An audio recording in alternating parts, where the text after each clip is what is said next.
सुप्रभात। कक्षा 1, यह आपकी हिंदी कनिका की पुस्तक है। आज हम इस पुस्तक में पाठ नंबर 8, जिसका नाम है नन्ही और भेड़िया, ये एक लोक कथा है। आज हम इस कहानी को पढ़ेंगे। एक बड़ी प्यारी लड़की थी, गोल मटोल, हर समय मुस्काती रहती थी। एक बहुत सुंदर सी प्यारी सी लड़की जो गोल मटोल है, वो हर समय क्या करती रहती है? मुस्कुराती रहती है। उस लड़की के बारे में बता रहे हैं। जंगल के किनारे एक छोटी सी झोपड़ी में वह रहती थी। वह कहाँ रहती थी? जंगल के किनारे एक झोपड़ी बनी हुई थी, जो झोपड़ी छोटी थी। उसकी माँ उसे प्यार से नन्ही लाल चुन्नी कहकर पुकारती थी, क्योंकि वह हर समय गले में एक लाल स्कार्फ बांधे रखती थी। वो गले में एक लाल कलर का कपड़ा होता है जिसे वो बांध के रखती थी, उसे स्कार्फ कहते हैं। एक दिन नन्ही लाल चुन्नी को एक डलिया पकड़ाते हुए माँ ने कहा, प्यारी बेटी, इसे जंगल पार अपनी दादी माँ को दे आओ। इसमें केक वे कुछ फल हैं। और क्या कहा? पर देखना, सावधान रहना, और अगर रास्ते में कोई तुमसे कुछ बात करे तो उसकी बातों में समय खराब मत करना। जी माँ, नन्ही बोली और अपने छोटे छोटे जूते पहनकर सफ़ेद झालरदार फ्रॉक पहने डलिया लेकर चल दी। वह बड़ी खुश थी। जंगल में जगह जगह पेड़ों से फूल झड़ रहे थे। ऐसे में फुर्ती से कदम बढ़ाते नन्ही आगे बढ़ती जा रही थी। अचानक एक आवाज़ ने नन्ही को चौंका दिया। यह एक भेड़िया था। ये जो आवाज़ थी, किसकी आवाज़ थी? भेड़िए की आवाज़ थी। वह नन्ही को खा जाना चाहता था। भेड़िए ने नन्ही को देखा और नन्ही को खाना चाहता था।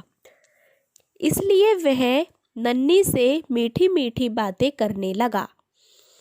यह सोच रहा था कि अब वह भागकर तो जा नहीं पाएगी, पहले थोड़ी देर मन ही बहला लूं। वह बोला, प्यारी बच्ची, कहाँ जा रही हो? अपनी दादी को यह केक और फल देने। नन्ही माँ की सावधानी रखने की बात भूल गई थी और भेड़िए से बातों में लग गई।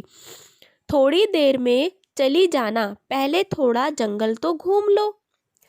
भेड़िया बोला। नन्ही बोली, नहीं, मुझे दादी के पास जाने को देर हो जाएगी। कहाँ है तुम्हारी दादी का घर? वहाँ नदी किनारे, नन्ही ने इशारे से बताया। भेड़िया चुपचाप पेड़ों में लुकता छिपता दादी के घर पहुँचा। दादी तब पूजा कर रही थी। भेड़िए ने सूखने के लिए रखी दादी की साड़ी उठाई और मुंह ढककर चारपाई पर बैठ गया। इतने तक नन्ही वहां आ पहुंची और बोली, प्यारी दादी, नमस्ते। देखो मैं आपके लिए क्या लाई हूँ। भेड़िए ने आवाज़ बदलकर कहा, आओ नन्ही, मेरे पास आओ। तभी दादी आ गई और साड़ी में मुंह छिपाए भेड़िए को देखकर चीख पड़ी। उधर से एक शिकारी जा रहा था। उसने दादी के चीखने की आवाज़ सुनी तो भीतर आ गया। भेड़िए ने नन्ही को खा जाने के लिए मुंह फैलाया। तभी शिकारी ने उसे गोली मार दी। नन्ही की जान बच गई। दादी ने शिकारी को धन्यवाद दिया और नन्ही को गले से लगा लिया। तो बच्चों, आपने इस कहानी को पढ़ा और इस कहानी से आपने क्या शिक्षा ली कि आपको जो भी कोई सावधानी बरतने की बातें बताता है, आपको उन बातों को नहीं भूलना चाहिए। अनजान व्यक्ति हो या कोई भी हो, आपको उन अनजान व्यक्ति से बातें या फिर उन्हें अपना समय नहीं देना चाहिए। बहुविकल्पी प्रश्न देखो। नन्ही को माँ ने पकड़ाई एक कड़ाही डलिया। डलिया पर आप सही का निशान लगाइए। नन्ही की दादी रहती थी जंगल के पास, गांव में। जंगल के पास, सही उत्तर है जंगल के पास। भेड़िया चाहता था कि वह नन्ही को खा जाए या नन्ही को खुश करे। वह चाहता था नन्ही को खा जाए। नन्ही की जान बचाई दादी ने, शिकारी ने।